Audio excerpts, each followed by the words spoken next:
आज 26 जनवरी के उपलक्ष्य में विधायक गौरव सिंह पारधी ने कटंगी के विश्राम गृह में पत्रकार वार्ता लेते हुए सभी क्षेत्र वासियों को गणतंत्र दिवस की बधाई दी और 17.5 करोड़ रुपए की लागत के कार्य की स्वीकृति के बारे में भी बताया गया। गौरव पारधी विधायक बनते ही एक्शन में दिख रहे हैं और उन्होंने जो भी वादे चुनाव के पहले किए सभी के लिए प्रयास भी कर रहे हैं। आज हमने सुना कि 38वें नंबर पे हमारी नगर परिषद है, उसके लिए एक बार बधाई के पात्र है हमारी नगर परिषद की पूरी टीम, संपूर्ण टीम।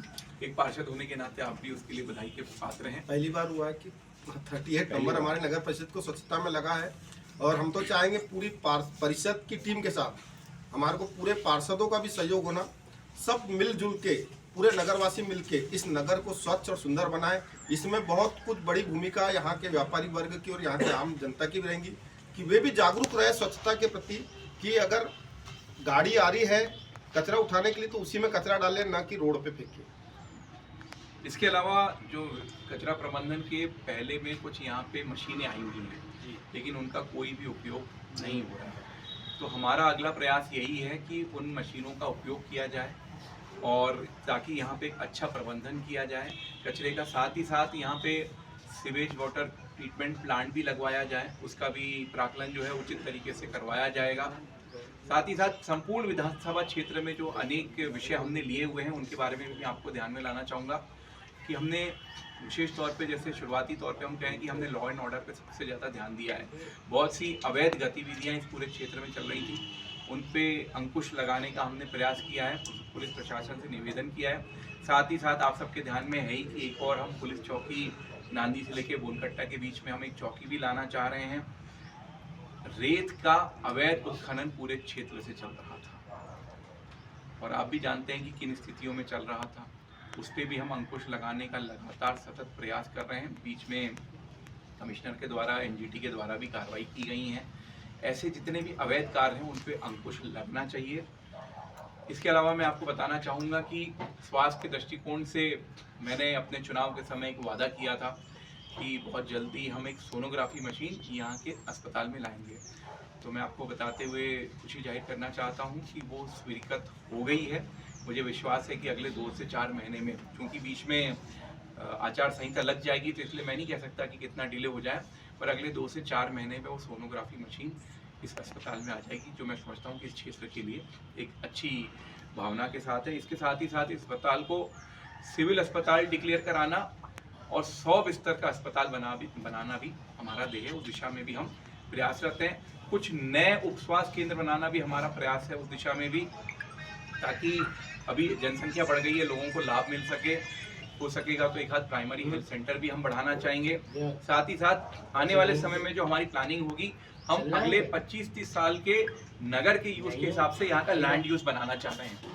हम ये देख रहे हैं कि हमारे नगर परिषद क्षेत्र में कितनी जगह है, किस जगह पे हम अस्पताल बनाएंगे 100 बिस्तर का, कहाँ पे बस स्टैंड रहेगा, कहाँ पे सब्जी मंडी रहेगी। ये पूरी प्लानिंग हम अगले 25 साल के हिसाब से करेंगे। यानी निराकरण करेंगे, जो कि काफ़ी समय से लंबित प्रकरण था, इसका भी हम निराकरण करने के लिए प्रयासरत हैं। साथ ही कुछ और विषय भी हमारे माननीय अध्यक्ष जी आपके ध्यान में लाएंगे, जो उनके अध्यक्ष बनने के बाद उनके द्वारा लिए गए थे। सबसे पहली समस्या नगर परिषद में अध्यक्ष बनने के बाद ये थी कि हमारे नगर परिषद के पूरे खाते होल्ड थे। उसका कारण ये था कि 2011, 12, 13, 14 में पीपीएफ की राशि जमा नहीं की गई थी। उसके बाद नगर परिषद के संज्ञान में कई बार नोटिस भी दिए गए, मगर इन लोगों ने उचित जवाब नहीं दिया। इस कारण उन्होंने खाते होल्ड कर दिए।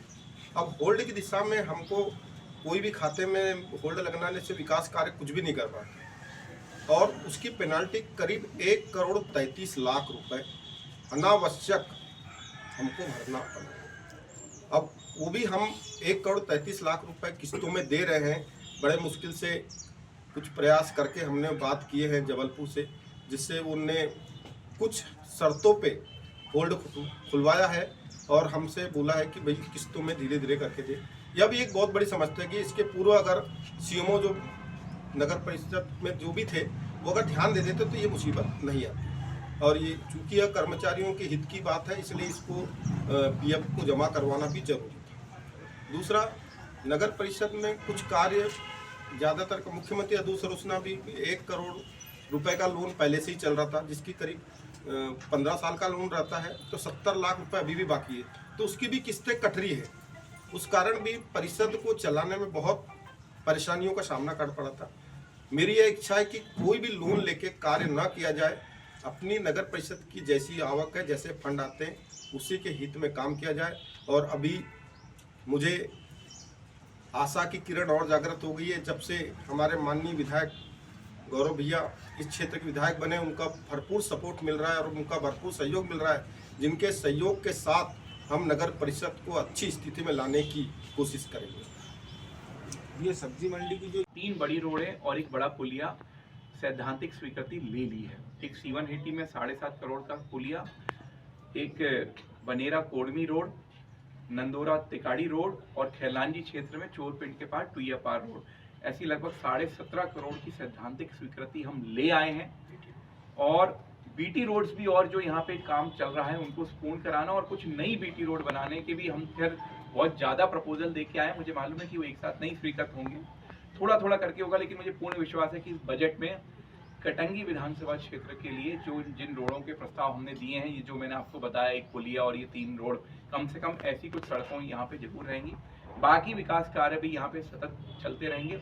इसके अलावा आप सबके माध्यम से मैं संपूर्ण क्षेत्रवासियों से निवेदन करना चाहूँगा कि आपके मन में विधानसभा को लेकर अगर कोई भी सुझाव है, प्रस्ताव है, तो लिखित में हमारे तक जरूर पहुंचाएं। हम प्रयास करेंगे कि इस विधानसभा क्षेत्र को, जैसा कि हमारा सबका सपना है, स्वर्णिम क्षेत्र बनाना, वो पूर्ण। गौरव अग्रवाल की रिपोर्ट।